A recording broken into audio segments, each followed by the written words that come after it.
What's up, YouTube? Back again with another video, and in today's video we're gonna have my first sports talk video. I hope it goes well. I hope you guys enjoy it. I'm just gonna give you a warning. This is gonna be a very long video, so do this video while you're like washing the dishes or driving in your car or whatever. And there's gonna be a lot of me talking and just how I feel about this particular topic. So as you guys know, I love sports, and because of that, I have a strong passion for jerseys and sneakers. And now I'm trying to circle back around and talk about the original reason why I got into jerseys and sneakers is because of my love for sports and watching games, whether it's the NBA or NFL, with my dad and my brother. So now I want to circle back and talk about sports topics and videos and just really the major points, whether it's current sports or old debates or all-time great lists, whatever it may be that it's in regard of sports. I want to incorporate just a sprinkle of that onto this YouTube channel and see how it goes. TV analysts such as Skip Bayless and Nick Wright irritate me to the point where I feel like I wanted to do this video to kind of show that a debate can be done without having to bash or really belittle a player who is an all-time great, which doesn't make any sense to me. And I really hate the fact that they let it go, but I'm sure they do it because it gets views. And that's the unfortunate part about TV shows nowadays. Now, I do like certain analysts such as Shannon Sharp and Max Kellerman. And sometimes Stephen A. Smith, although he's really annoying, really makes some good points. And I also like Chris Broussard. But there's these other TV analysts that really go off the ledge and say some wild shit. And that's what I really made this video for. And that you could compare these two players without having to be an asshole about it. So I'm trying to compare them the most logical sense that I could. Of course, these are all my opinions. My opinion may not match up with yours, and that's fine. But if you have a logical point of view, please put it down below, because that's what we're here for. We're here to talk sports in a way that makes sense. So I have a bunch of notes here. This is a really long video. So with that being said, I'm going to be going back and forth with my notes just to make sure I'm touching on everything that I want to touch on. And again, the fact that LeBron is being compared to MJ while he's still playing just shows how great LeBron James is. And in actuality, this debate's a little unfair because LeBron's still writing his book. He's still winning championships. He's still playing at a high level. So this debate really won't be settled until LeBron retires, because he just may add to his resume and now we have a whole different conversation. So what I'm going to do is break this down into different categories and kind of give a winner of the category and then give an outro to how I feel about both players. And that's that. All right. So the first thing we have is accolades. I'm going to put something up so you guys can see it. So MJ has 6 championships, 5 MVPs, 5 finals MVPs, 9 first team all defense, 10 scoring titles. All right. LeBron has 4 championships, 4 MVPs, 4 finals MVPs. He has 13 all first NBA teams to MJ's 10. He has an assist title, which he got last year. He has 1 scoring title. So LeBron and MJ both have a ton of accolades on their resume, and it's really close when it comes to how much accolades they have. For this category, I'll be honest with you, the way I guess a winner to this category, even though they're both winners, is MJ has 2 finals MVPs and 2 more championships as the best player in the league. And because I feel like the NBA championship and winning the NBA finals is the toughest feat in the NBA. It's the toughest thing to do, is to win a championship. LeBron's played in 17 and now into his 18th season, and he has 4 championships. Meanwhile, he's been the best player in the last 10 plus years. So to me, winning an NBA championship is the hardest feat. So I give MJ the edge in accolades because not only he has a couple of more championships and finals MVPs, but he also did it in a shorter time. So MJ played 15 years in the NBA, but he played 13 years in Chicago, which is where most of his accolades if not all of his accolades were accomplished. So now if you're comparing MJ's 13 years in the Bulls and LeBron's 18 years, and the fact that MJ has slightly more accolades still, it just goes to show you how impressive Michael Jordan really, really is, right? So again, there's no loser in this debate because they're both winners in my eyes. But if I had to give the edge, I'm going to give the edge to Michael Jordan in accolades for that reason. All right. So now we go to stats. Again, this is a close one. We have Jordan and LeBron are close in almost every stat category you can picture, even from points to assists to rebounds to field goal percentage to efficiency, even advanced stats like PER and all types of other crazy stats. They are actually very, very close in stats. I'm going to throw up some of their stats. So you have regular season stats. You see, Michael Jordan averaged 30 a game at 6 rebounds and 5+ assists. And LeBron averages 27, 7 and 7, which is crazy. On the defensive side of the ball, you have LeBron at 1.6 steals to MJ's 2.3. And they're both pretty much even at the blocks category. Now, LeBron, because he handles the ball more, he does have more turnovers, and that you kind of see consistently, whether it's regular season, playoffs, or final stats. But this is where I want to kind of congratulate and show kudos to both players. They both average pretty much 50% from the field, which is a ridiculous, ridiculous number for the amount of times that these guys have the ball in their hand, the amount of times that they shoot the ball, and how they shoot the ball. It just goes to show you how freakish their talent is. But being efficient and being consistent is, to me, one of their biggest attributes that both these players have. So as we get to the three-point percentage, again, it's about the same. LeBron a tad better at three-point percentage. If I can just guess off the top of my head, I'm sure shot a lot more threes. And then we get to free throw percentage. This is probably the only stat that there's a pretty big difference in. So Jordan has a 10% better free throw percentage than LeBron. As LeBron went on throughout his career, he's kind of struggled a little bit with his free throws. We're going to come back to that, because that's going to be a point in another category. And then we look at the playoffs. Jordan and LeBron actually stepped their game up in the playoffs, just to show you how great these players are. So take a look at their playoffs. Jordan averages 3 more points a game.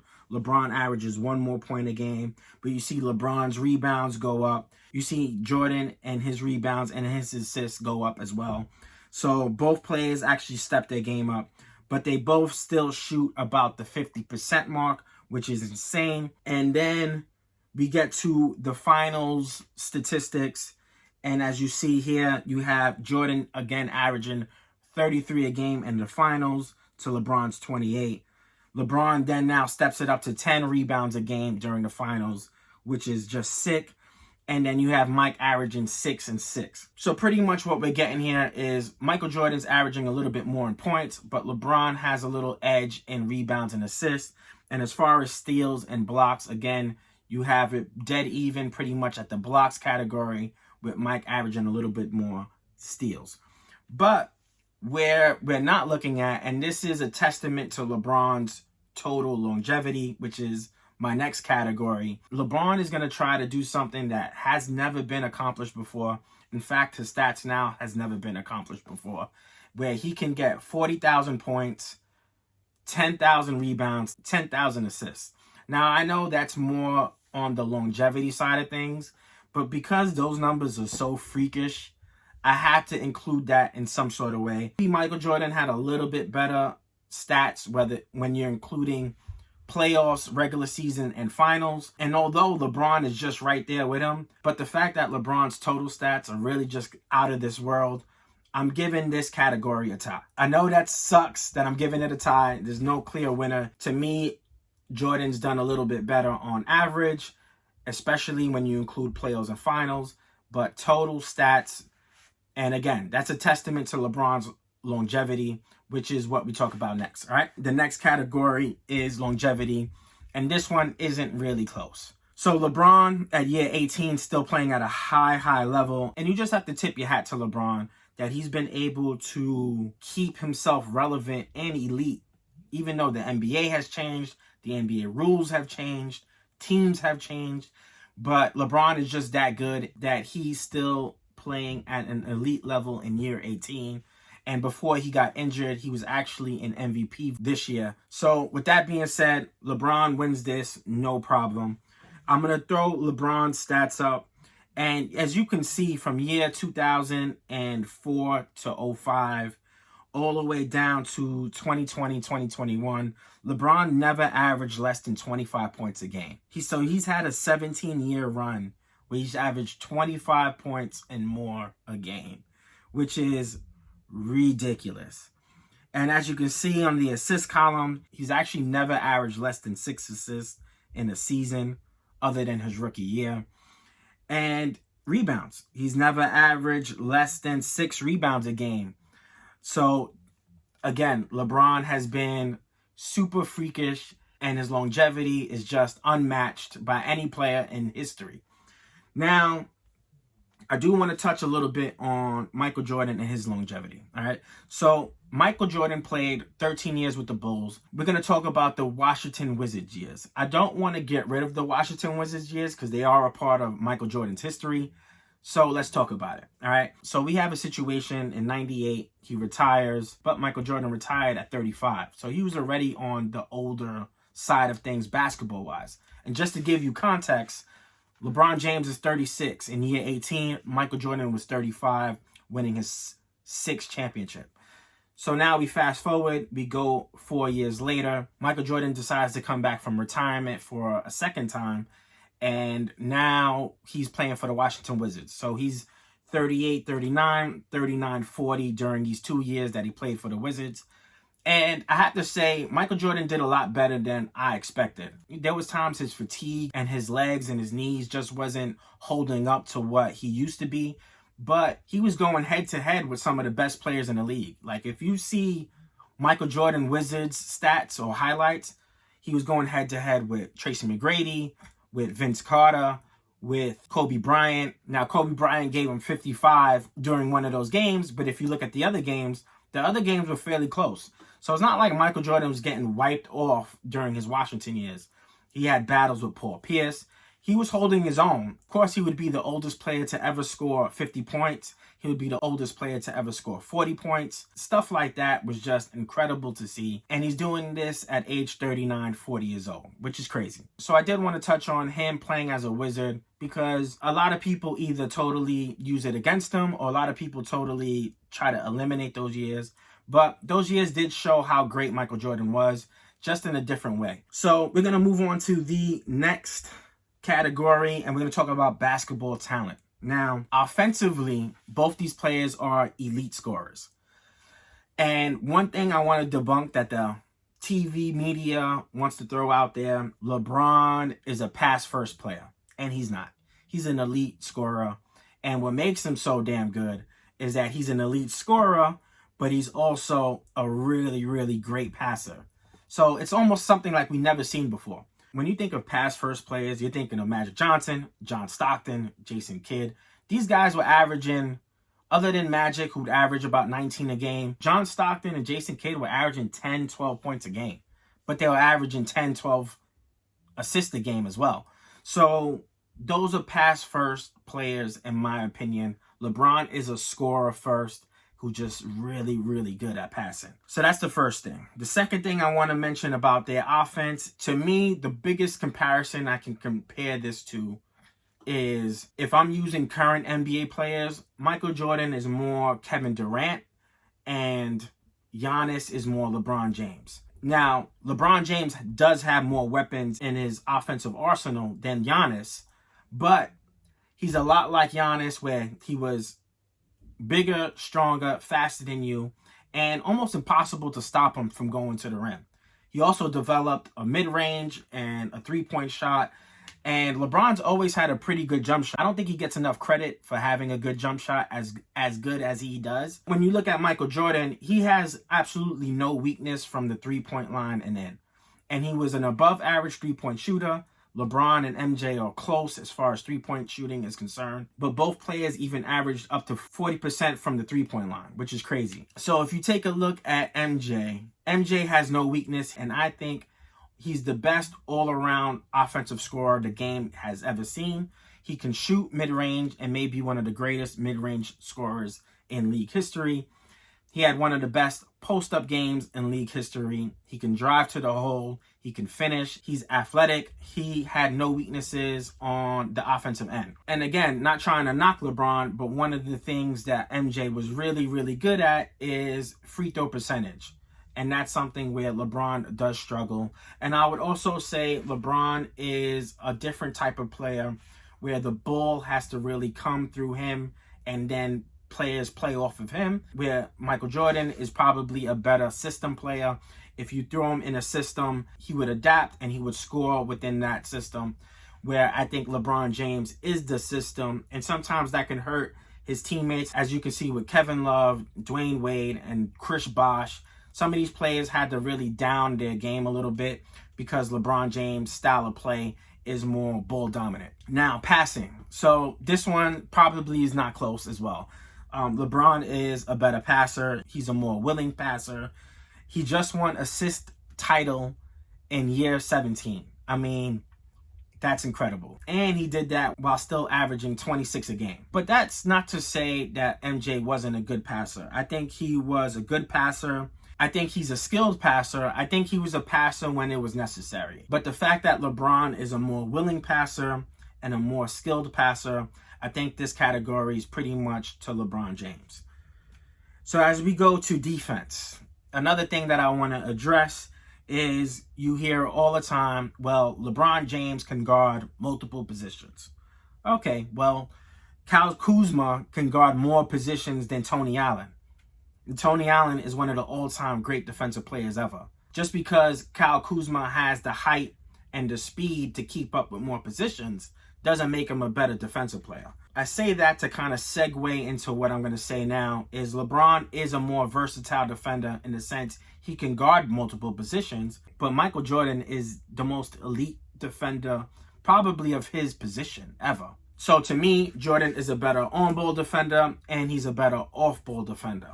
Now, when I think of defense, LeBron James has had elite moments in the defensive end, especially his Miami years.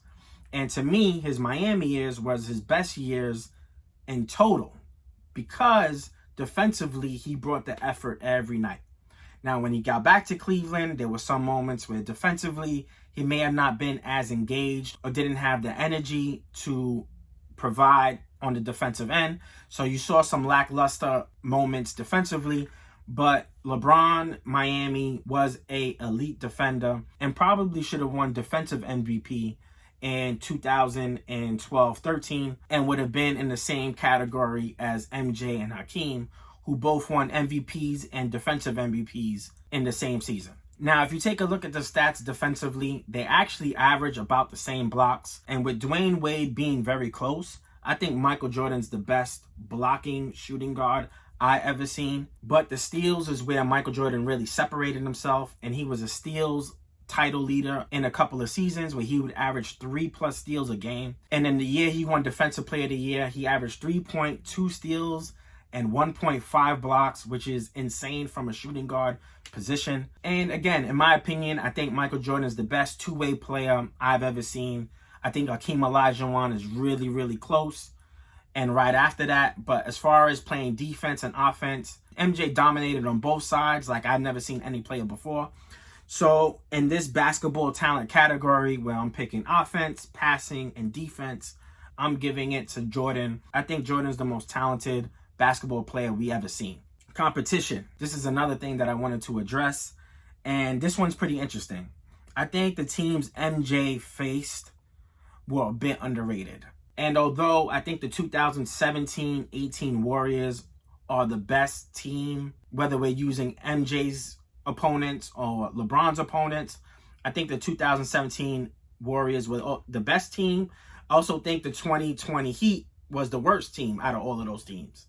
So he faced the best team and he may have faced the worst team if you're going to include all the opponents that they faced.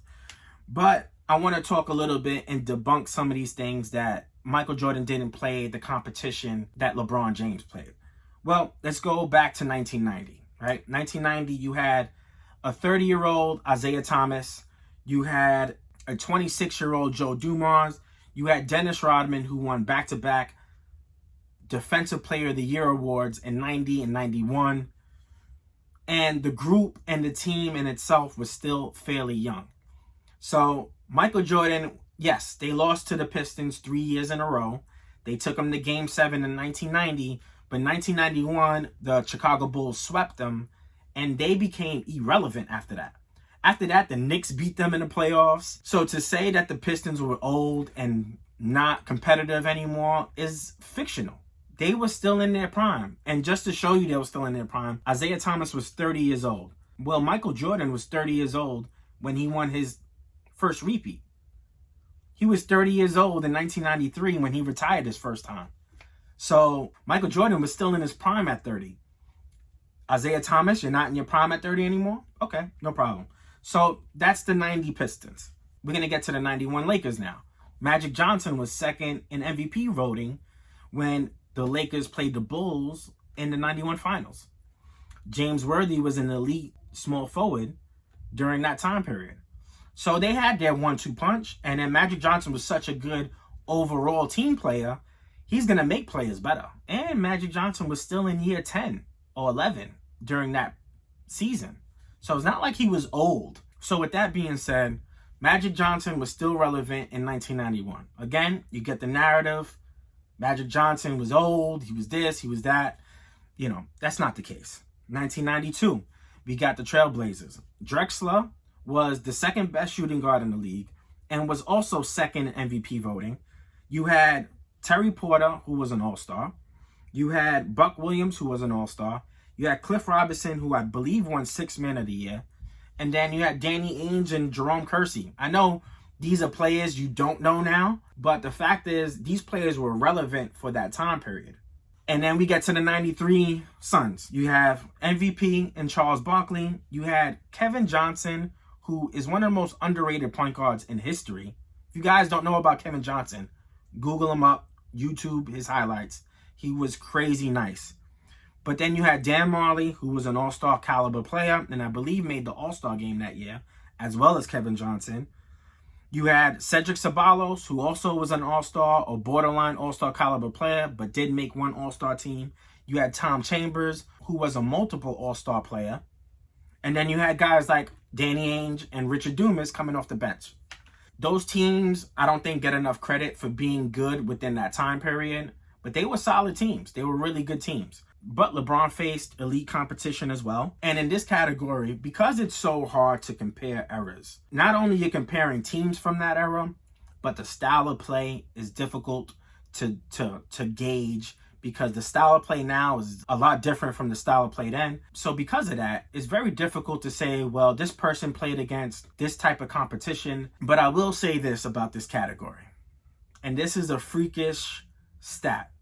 Michael Jordan never lost a series in which he was favored. That's crazy.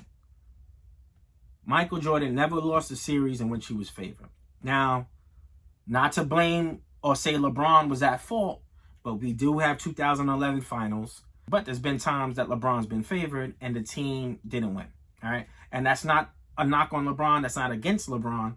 Other than the 2011 finals, that it was pretty obvious that he wasn't playing his game. All right. Jordan dominated the competition, dominated the NBA, where LeBron dominated the East and also dominates the NBA, but it's different. So the next category is winning clutch finals. I hate to tell it to some of you guys, but both these guys are winners. LeBron James is a winner. MJ is a winner. Let's just put that out there right away. Another thing I want to address in this video is killer mentality. You hear it all the time. Kobe has killer mentality. MJ has killer mentality. LeBron doesn't. That's bullshit to me. I think LeBron does have killer mentality. Now, MJ and Kobe were a little bit more intense with it. They're a little bit more in your face with it. They'll punch you in practice. They were a little more cuckoo with it. I'm just keeping it a buck. But to say LeBron doesn't have a killer instinct is false, man. What are you talking about? LeBron does have a killer instinct. LeBron does have a desire to win, a burning desire to win. He's still trying to win championships. He's still chasing the ghost in Chicago. That's how good LeBron is. That's how much it's within him to be great. He wants to be great. He could pack it up right now and say, yo, I'm done. I'm done competing. I did it all. But no, he still wants to add to his resume. He still wants to climb the greatness chart. You know what I'm saying? So with that being said, listen, LeBron is absolutely a killer in his own right. He's just a silent killer. Just a little bit different personality. Don't use that against him. Yeah. So another thing is he's not even thinking about current players. LeBron. He's not thinking about Kawhis and KDs who haven't really built their resume. He's thinking about legends. And the only legend he's thinking about is this guy right here. Number 23 right here that played in Chicago. That's the first thing I wanted to say.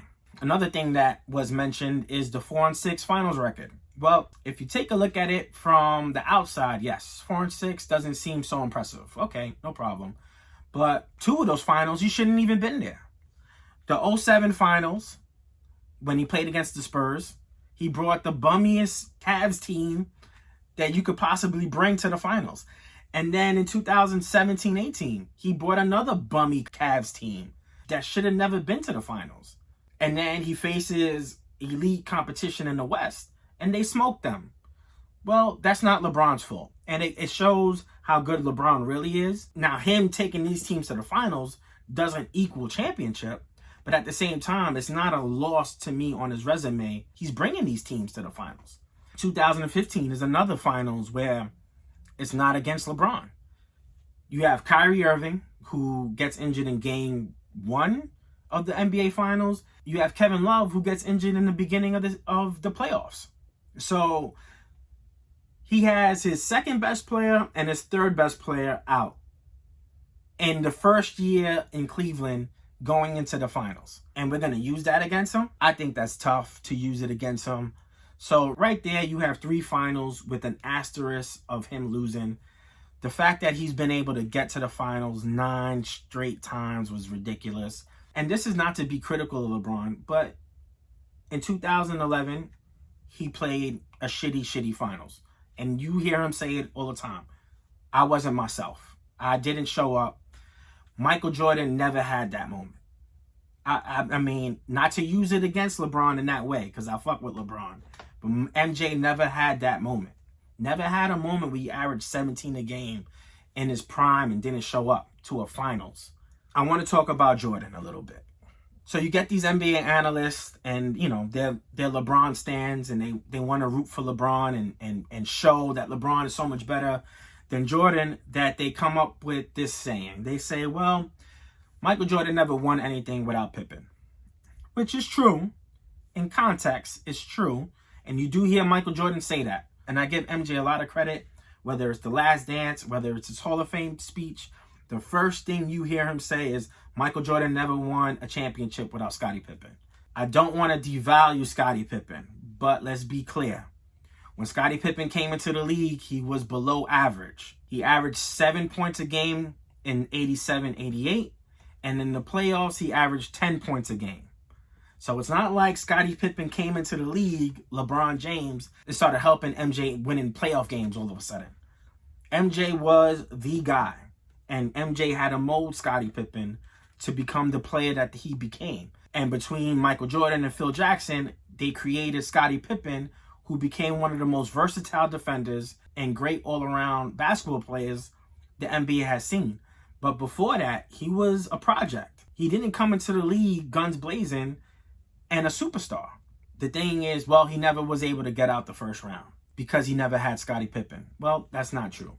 He actually was probably the best player in all those first rounds. He just had no support. And because of that, when he finally started to get some support and some athleticism on that team, yeah, he started winning, but it wasn't because of them he was winning. Now, if you want to say he started winning championships because Scottie Pippen developed, absolutely, I would agree with you with that. But I think a large part of Scottie Pippen's development is because of Michael Jordan, all right? But that's my take on that. So we have winning and final. This is where my love for MJ really involved. When you think of LeBron James and you think of the NBA Finals, you think of automatically that block. That block in 2016 was very impressive. I remember watching Game of Thrones and then switching it back to the finals, back and forth. And then Game of Thrones finished, started watching the NBA Finals. You see this play happening, no team's able to score, and then LeBron James hits the block. The greatest defensive play in finals history that I've ever seen by far. But when we talk about finals, MJ made a mark in every single finals. In every single finals, it was either a magical play or magical play in general for those finals. So let's break it down. 91, you have the switch, right?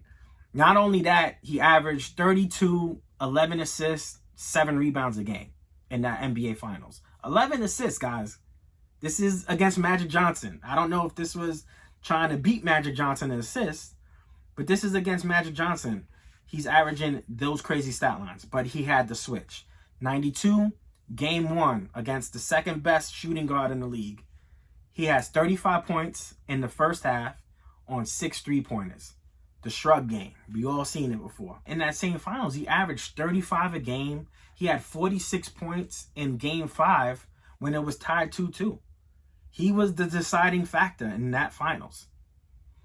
93 finals, he went completely God mode. He averaged 41 a game. I'm trying to look it up here.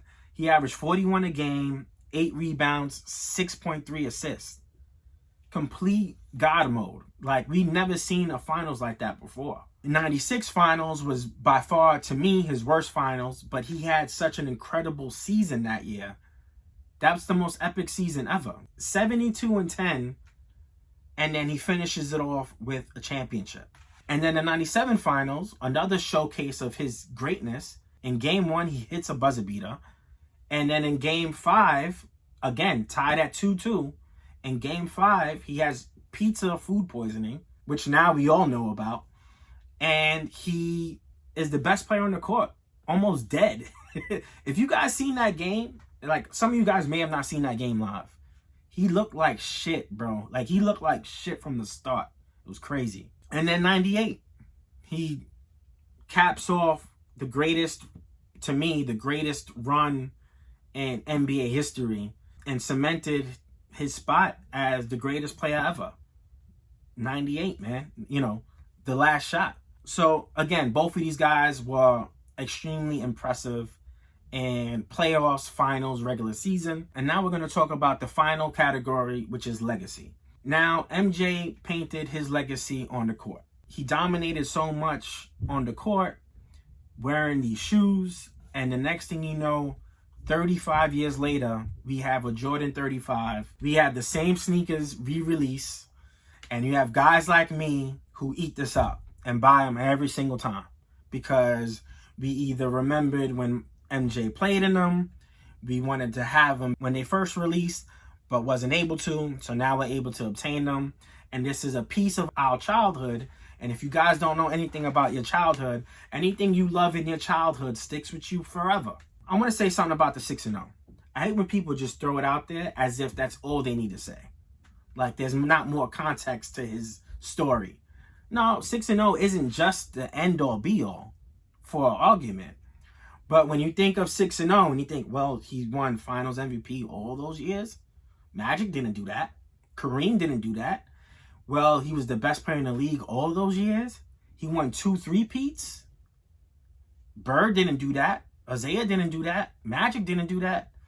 So when you say 6-0, yeah, 6-0 sounds great. And that is a tough thing to beat, legacy-wise. But it was a little bit more than the 6-0. That he was the guy every single time. So with that being said, Jordan has created a legacy. And you see the Jordan jerseys behind me. And this whole entire wall is Jordan sneakers. He's creating a legacy that's going to far outlive himself. But LeBron has also created a legacy. And we got to give him credit for it.